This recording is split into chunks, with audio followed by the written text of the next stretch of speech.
Welcome to my channel. ਤੇ ਅੱਜ ਮੁੰਜੀ ਦੇ ਦਹਾਨ ਦੇ ਨਵੇਂ ਰੇਟ ਨਾਲ ਨਵੀਂ ਵੀਡੀਓ ਨਾਲ ਹਾਜ਼ਰ ਹਾਂ। ਗੱਲ ਕरें ਦਹਾਨ ਸੁਪਰ ਕਾਇਨਾਤ ਦੀ 1121 ਦੀ, ਦਹਾਨ 1509 ਦੀ, ਦਹਾਨ 1692 ਦੀ।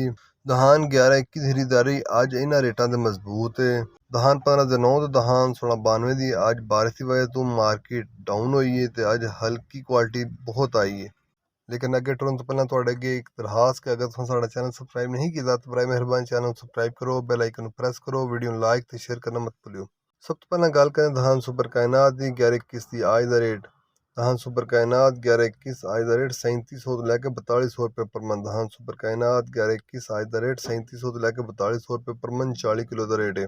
ये बाद गल करें दहान 1692 की आज का रेट। दहान 1692 गिला माल हारवेस्टर माल 3400 तो लैकर 3800 रुपये पर मन। गिला माल हारवेस्टर माल दहान 1692 का, मुझे 1692 का आज का रेट 3400 तो लैकर 3800 रुपये पर मन 40 किलो का रेट है।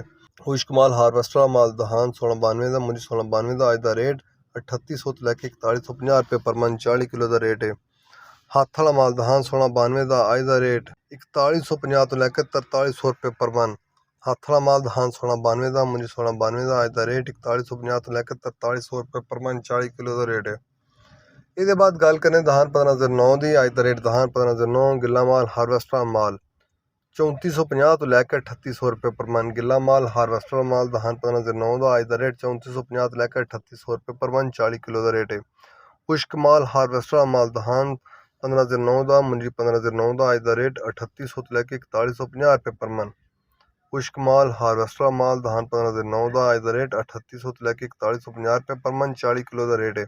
हाथ वाला माल दहान 1509 का, मुंजी 1509 का आज का रेट 4150 तो लैके 4320 रुपये पर मन।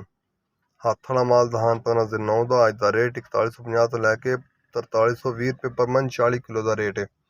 ਇਹ ਸਨ ਅੱਜ ਦੇ ਮੁੰਜੀ ਦੇ ਦਹਾਨ ਦੇ ਰੇਟਸ। ਯਾਦ ਰਵੇ ਕਿ ਮਾਰਕੀਟ ਵਿੱਚ ਦਿਨ ਦੇ ਔਕਾਤ ਵਿੱਚ ਉਤਾਰ ਚੜਾਅ ਆਉਂਦਾ ਰਹਿੰਦਾ ਤੇ ਮਾਰਕੀਟ ਟੂ ਮਾਰਕੀਟ ਵੀ ਰੇਟ ਵੈਰੀ ਕਰਦੇ ਨੇ, ਬਦਲਦੇ ਰਹਿੰਦੇ ਨੇ, ਉਤਾਰ ਚੜਾਅ ਆਉਂਦਾ ਰਹਿੰਦਾ।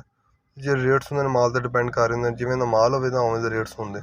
अगर माल चंगा होएगा तो रेट यकीन तो चंगे लगन दे। अगर माल विच कमी पेशी होई तो रेट यकीन तो थल्ले आंदे। अगर तुहानू साडी वीडियो पसंद आई होए तो लाइक ते शेयर करना मत भूलियो। शुक्रिया।